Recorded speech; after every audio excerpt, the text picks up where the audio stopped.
नमस्कार दोस्तों, स्वागत है आप सभी का। दोस्तों, हम आपको पश्चिम रेलवे के द्वारा जारी की गई विशेष रिपोर्ट, जिसमें कि उनके सारे प्रोजेक्ट जो वर्तमान में चल रहे हैं, जिन पर कार्य हो रहा है, उनकी जानकारी दी गई है। प्रोग्रेस रिपोर्ट और उनको बनाने के लिए जो टारगेट डेट तय की गई है, उसके बारे में उल्लेख किया गया है। आज हम चर्चा करते हैं छोटा उदयपुर धार रेलवे लाइन के बारे में। यह भी काफ़ी महत्वपूर्ण क्षेत्र से होकर गुजरने वाली है तथा आने वाले समय में जब यह बनकर तैयार हो जाएगी तो इंदौर से धार, अलीराजपुर, धबोई होकर प्रतापनगर, वडोदरा के लिए एक बहुत ही बढ़िया मार्ग बनाएगी और इसी मार्ग से धबोई से मियागाम करजन होते हुए मुंबई भी जाया जा सकेगा।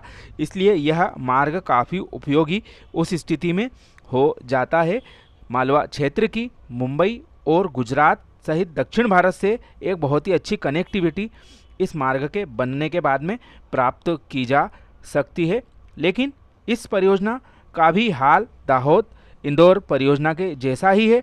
उसके बारे में हमने आपको पिछले हफ्ते जानकारी दी थी। यदि आपने वह वीडियो नहीं देखा है तो डिस्क्रिप्शन में उसकी लिंक आप देख सकते हैं। चर्चा करते हैं इस महत्वपूर्ण रेल प्रोजेक्ट के बारे में। तो इसको वर्ष 2007-8 में सैंक्शन किया गया। तब इसकी लागत 570 करोड़ थी। 157 किलोमीटर इसकी लंबाई थी, छोटा उदयपुर से लगा के धार तक के लिए, जो कि 1793.65 करोड़ आज की तारीख में रिवाइज होकर हो चुकी है।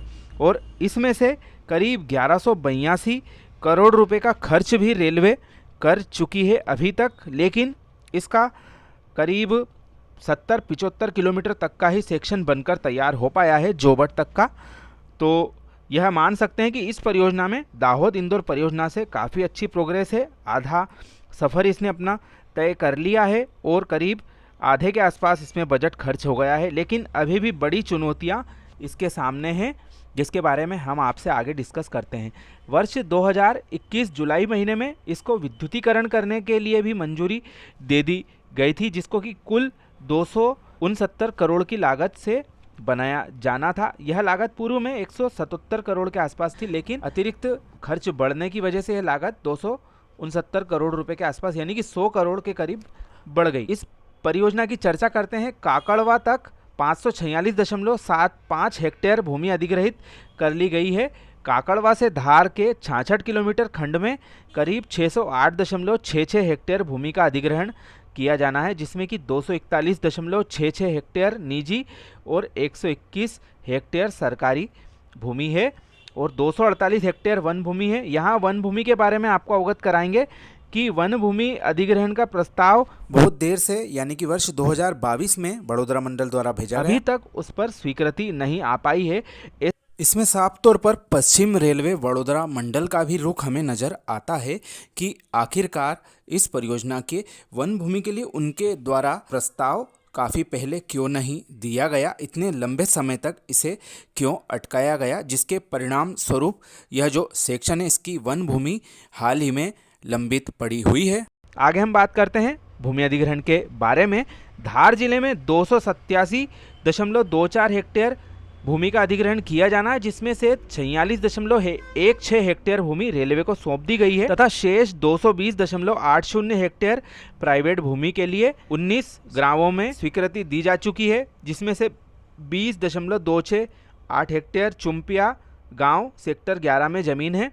वहीं राज्य सरकार के द्वारा भूमि अधिग्रहण में तेजी लाने का अनुरोध रेलवे के द्वारा किया गया है।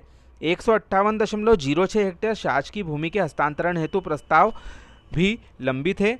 जमीन के लिए मुआवजा आदि प्रक्रिया अंतिम दौर में चल रही है। वहीं बीच में सुनने में यह आया था कि इस परियोजना का दाहोद इंदौर परियोजना में जो लिंकेज पॉइंट था वह ज्ञानपुरा गांव के आगे धार में है, उसको परिवर्तित करके पूर्व में अमझेरा में जोड़ने हेतु लालगढ़ एवं ग्वालमगरी होकर अमझेरा का सर्वे भी किया गया। लेकिन उस सर्वे में जो कर्व और ढलान अधिक आने की वजह से इसका अब जो पॉइंट है वह तिरला के पास में होकर जोड़ने की योजना दाहोद इंदौर रेल लाइन में बनाई जा रही है। लेकिन इसके बारे में भी अभी सर्वे चल रहा है। यदि ऐसा होता है तो जो थोड़ा सा भूमि अधिग्रहण तिरला से आगे ज्ञानपुरा और लिंक पॉइंट की तरफ किया जाना है, उसको करने की आवश्यकता नहीं पड़ेगी और इस परियोजना की थोड़ी सी लागत बच जाएगी। इस परियोजना की बात करते हैं, अलीराजपुर जिले में 6.65 हेक्टेयर वन भूमि की मंजूरी अभी तक नहीं हो पाई है, जिसकी बैठकें हाल ही में फॉरेस्ट विभाग और जो रेलवे विभाग है उनके द्वारा 17 अगस्त को भी की गई है। फिर भी अभी तक यह सेक्शन जो भूमि अधिग्रहण वन भूमि का किया जाना है उसके लिए अटका हुआ है। वहीं इसका एक महत्वपूर्ण हिस्सा छोटा उदयपुर से अलीराजपुर और अलीराजपुर से खंडाला कुल 57.8 किलोमीटर का हिस्सा मार्च 2023 में कमीशन्ड कर दिया गया था, लेकिन जो अलीराजपुर खंडाला सेक्शन है उस पर यातायात शुरू नहीं हो पाया। वहीं जो जोबट से खंडाला सेक्शन है इसकी हम बात करें तो इसको शुरू करने हेतु जो रेलवे बोर्ड के द्वारा मंजूरी अलीराजपुर प्रतापनगर गाड़ी को जोबट तक बढ़ाने की दी जा चुकी है, परंतु विद्युतीकरण कार्य चलने की वजह से अभी तक इस सेक्शन को शुरू नहीं किया जा सका है।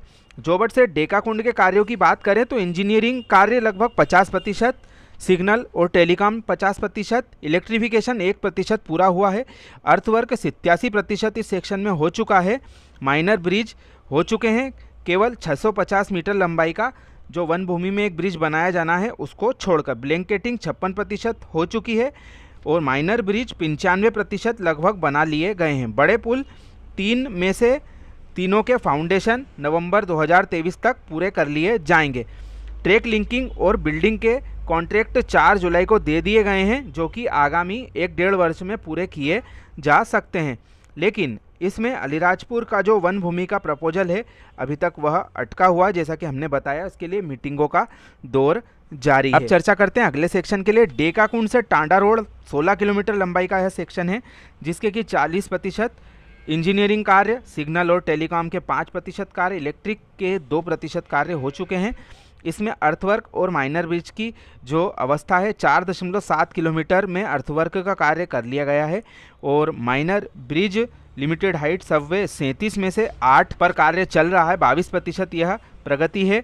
4 बड़े ब्रिजों के कॉन्ट्रैक्ट फरवरी में दे दिए गए हैं, जिसकी प्रगति 30% है, जिनको जून 2024 तक बना लिया जाएगा। बचे हुए अर्थवर्क और छोटे पुलों के कार्य के लिए कॉन्ट्रैक्ट हाल ही में 10 मई 2023 को दिया गया है और ट्रैक लिंकिंग बिल्डिंग बनाने के कार्य 4 जुलाई को दे दिए गए हैं, जिनको कि 1-1.5 साल में पूरा करने का लक्ष्य दिया गया है। जो बचा हुआ इस हिस्से में 4.64 किलोमीटर का भूमि अधिग्रहण है, वह वन भूमि के अंतर्गत आता है, इसलिए उस भूमि को अधिग्रहित करने के लिए भी प्रस्ताव राज्य सरकार वन विभाग को लंबे समय से भेजा गया है, जो कि लंबित चल रहा है। अब अंतिम सेक्शन की बात करते हैं। टांडा रोड से धार के बीच में कार्य करने हेतु ईपीसी पद्धति से टेंडर बुलाए जाएंगे। 56.76 किलोमीटर यानी कि सबसे लंबा यह सेक्शन है। जैसा कि हमने भूमि अधिग्रहण का आपको बताया कि 40 किलोमीटर लंबाई का 242 हेक्टेयर का भूमि अधिग्रहण किया जाना है, जिसमें कि यह वन भूमि है और 451 हेक्टेयर प्राइवेट और सरकारी भूमि है। सरकारी भूमि में तो कोई दिक्कत नहीं है, लेकिन प्राइवेट भूमि का जो अधिग्रहण है वह अभी किया जा रहा है और बीच में रूट चेंज करने की जो अटकलें चल रही हैं उसकी वजह से भी यह कार्य जो प्रभावित होता दिखाई दे रहा है। जो चुम्पिया क्षेत्र है टांडा रोड के आसपास, वहाँ पर एक बड़ी सुरंग भी बनाई जाना प्रस्तावित है और उसको देखकर भी बीच में यह बात सामने आई थी कि उसको सुरंग को ना बनाते हुए पहाड़ को काटकर यह ट्रैक डाला जाएगा, तो वह भी अभी इनके प्लान में तो हमें ऐसी बात कुछ नज़र नहीं आ रही है। अब बात करते हैं सेक्शनों के पूरा होने की डेडलाइन के बारे में। इस पूरे कार्य की प्रगति 55% के आसपास चल रही है और खंडाला से जोबट सेक्शन जो अंतिम पूरा हुआ सेक्शन है, इस पर अभी रेलगाड़ी इस वर्ष के अंत तक चलाई जा सकती है। जोबट से डेकाकुंड सेक्शन को पूरा करने की तारीख 11.88 किलोमीटर के लिए दिसंबर 2023 दी गई है, लेकिन यहाँ पर कई बड़े बड़े कार्य अभी भी बचे हुए हैं। 15.70 किलोमीटर का डेकाकुंड टांडा रोड फरवरी 2024 डेडलाइन दी गई है, लेकिन जैसा कि हमने आपको बताया कि यहाँ पर 4.64 किलोमीटर का भूमि अधिग्रहण का कार्य अभी भी फंसा हुआ है, तो यह भी आगे खिंचता हुआ नज़र आ रहा है। और इसके जो पुल पुलिया के टेंडर है हाल ही में अवार्ड हुए हैं, तो इतनी जल्दी तो यह कार्य पूरा होने से रहा।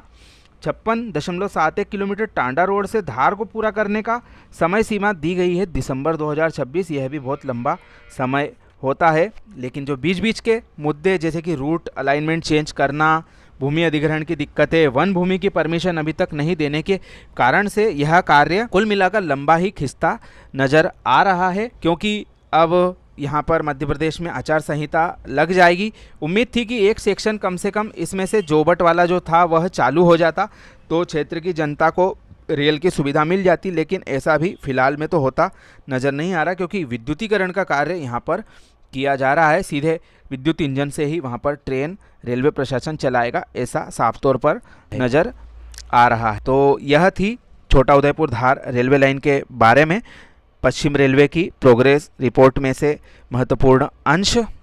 उम्मीद है कि रेलवे इस महत्वपूर्ण प्रोजेक्ट के लिए भी अपना जो कार्य है वह तेज़ी लाते हुए करेगा, जिससे कि इस आदिवासी बहुल्य क्षेत्र में रेलवे की सौगात जो लंबे समय से लंबित है इसको प्राप्त किया जा सके। छोटी सी जानकारी आपको कैसी लगी कमेंट के माध्यम से ज़रूर बताएं। वीडियो पसंद आया तो अपने मित्रों के साथ शेयर करना ना भूलें। आप सभी का धन्यवाद।